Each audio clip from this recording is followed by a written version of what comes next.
ونشهد أن لا إله إلا الله وحده لا شريك له وأشهد أن محمدا عبده ورسوله. أما بعد فأعوذ بالله من الشيطان الرجيم. بسم الله الرحمن الرحيم. إلا تنصروه فقد نصره الله إذ أخرجه الذين كفروا ثاني اثنين إذ هما في الغار إذ يقول لصاحبه لا تحزن إن الله معنا فأنزل الله سكينته عليه وأيده بجنود لم تروها وجعل كلمة الذين كفروا السفلى وكلمة الله هي العليا والله عزيز حكيم. سبحانك لا علم لنا إلا ما علمتنا إنك أنت العليم الحكيم. زمان مشران نن زمون د جمعې موضوع هغه واقع هجرت ده. کوم چې پهله جمعې لا مونږه یاګې سنیمه یې سویلې وه. هجرت هغه ویلې کېږي یو ځای پرېښودل او بل ځای ته تلل، او په اصطلاح کې کوم چې د اسلام هغه استعمالېږي هغه خپل یو علاقه خپل ملک وطن پرېښودل او بل وطن ته تلل څه دنیاوي فایدې لپاره نه بلکې د الله د دین لپاره، چې زه به بل ځای ته لاړ شم او د دین خدمت وکړم، دین تبلیغ وکړم او په دین باندې پوره عمل وکړم. نو نبي علیه السلام هغه په مکه کې خلکو ډېر تنګ تکلیفونه او دغه شانې رکاوټونه. نبي علیه السلام هجرت ته روان شو او راغی په غار سور کې 3 ورځې او 3 شپې هغه تېرې کړې، او ورسره حضرت ابوبکر صدیق رضی الله تعالی عنه ورسره هم په دې سفر کې هغه ملګری دی. نو الله پاک په قرآن کې وایي که چېرې تاسو زما د نبي مدد نه کوئ نو الله پاک خپل د نبي هغه مدد هغه پخپله وکړي. لکه څنګه چې ما ستاسو مخکې د آیات هغه تلاوت وکړو، په دې کې الله څه وایي؟ إلا تنصروه فقد نصره الله. که تاسو زما د نبي مدد نه کوئ نو الله پاک خپله خپل د نبي مدد کوي. کله إذ أخرجه الذين كفروا ثاني اثنين إذ هما في الغار. کله چې هغه کسانو چې کافرانو هغه دواړه د خپل وطن نه ووښتل، نبي علیه السلام د هجرت فیصله وکړه، او ثاني اثنین چې په هغه دوو کې دویم إذ هما في الغار، کله چې هغه دواړه په غار کې وو، غار سور کې وو. إذ يقول لصاحبه، کله چې وایي هغه یو کس خپل ملګري ته، د دې نه مراد حضرت ابوبکر صدیق رضی الله تعالی عنه دی، چې حضرت ابوبکر صدیق رضی الله تعالی عنه په غار کې دی او دا کافران ورپسې رالل او د په غار ولاړ دي. نو حضرت ابوبکر صدیق رضی الله تعالی عنه نبی کریم صلی الله علیه وسلم ته وایي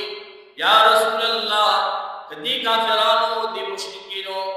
مشرکین مکه که چېرته که د ځمکې ته وکتل نو زموږ خپې به ورته ښکاره شي او موږ به دې ونیسي. نو قرآن هغه منظر پیش کړي إذ يقول لصاحبه، کله چې نبی خپل ملګري ته وایي لا تحزن إن الله معنا، تم غمگین کیگا تغم مکوا زمین